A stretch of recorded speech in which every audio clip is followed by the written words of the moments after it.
performance of the Bronze Collection, which is a percussion project that I have.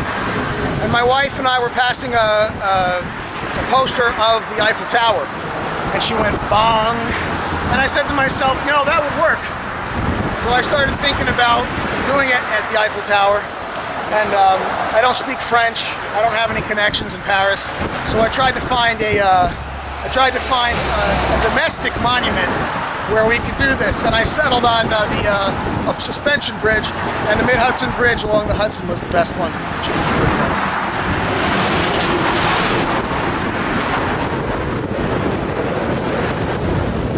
Standing at, and two mics overhead, and I poured, this is about 2,000 steel shot, and in total we did about 17,000.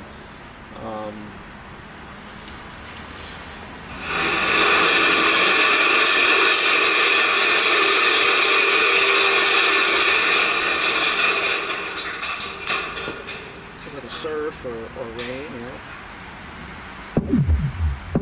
This is the song.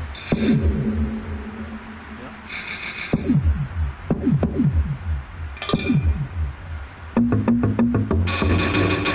you hear the ball beat hammer, you hear the bass guitar sound, you hear the punching.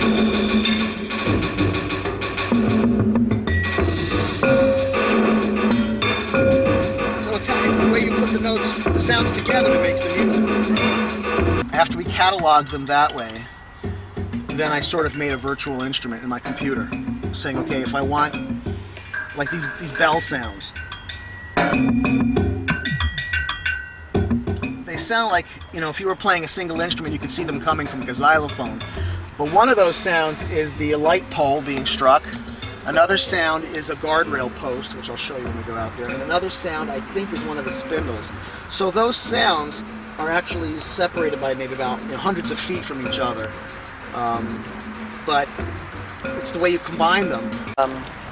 Striking the same surface with different materials produces different sounds. These, right. And the yellow-green ones are air gun pellets. So these were, the shot was supplied by... this is when you went up to the top of the tower and dropped them... we were below the tower. Oh, below the tower, I'm sorry. There's an immense amount of cleanup when you drop these things, so we kind of limited it to about 60 feet rather than, 100. But this fell like into the caisson or whatever you call it? Into the tower. But you still had to clean it up. Yeah? They wouldn't let you just like leave it there? Well, I had to clean off all the levels that I was standing on. Right. I had to sweep them off, and then they cleaned it up at the very bottom. See, we record each one of those flanges. Each one of those flanges has a different tone. You would think they would sound like nothing, but with the microphone on them, they have sort of like a ding almost. That turnbuckle up top there sounds like a bell. And we just recorded everything and cataloged it.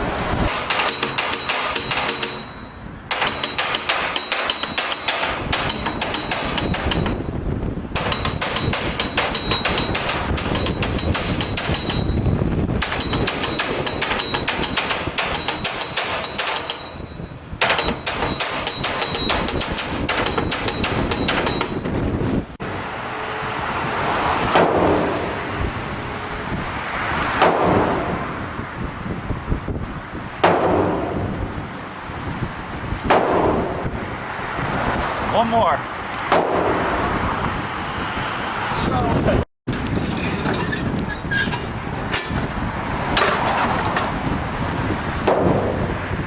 hear how it rings? It's still going.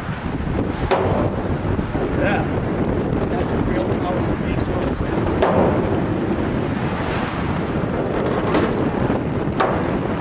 Side camera has more of a defined pitch. That's loud. Yeah, it's very loud. That's loud. Here, put your head up there.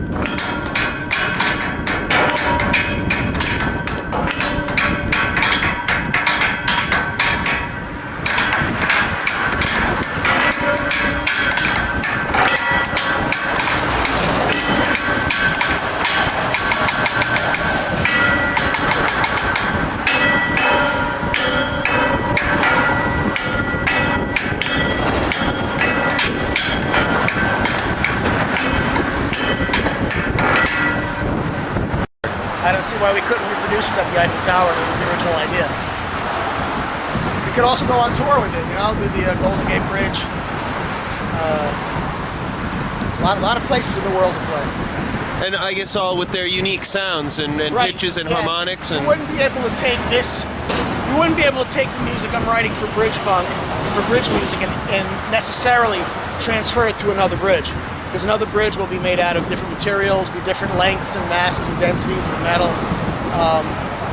You'd have to catalog it and see if those notes were there. But I think it would be more interesting to write a piece specifically for the site that it was being done on.